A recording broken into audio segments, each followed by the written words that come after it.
தங்க பிள்ளைங்களா, என்னையா சாப்பிட்றீங்க? இப்படியா கரும்பு சாப்பிடுவாங்க? அட அம்மா குட்டிங்களா, குட்டி மேலே நீ தான் ரொம்ப மோசம். நிறைய கரும்பு தின்றுருக்க. அண்ணன் பார் கரும்பே தொடலை. நீங்கள் 2 பேரும் இந்த வெளுக்கிறீங்க. டாய்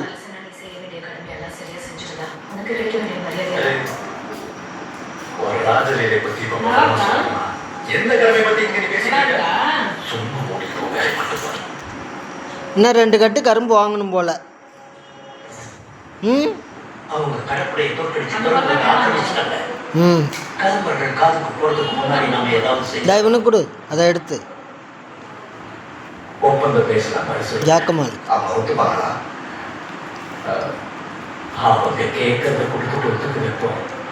போதும் உட்காருமா. அம்மா இனிமேல் கொடுக்காதுமா. ம்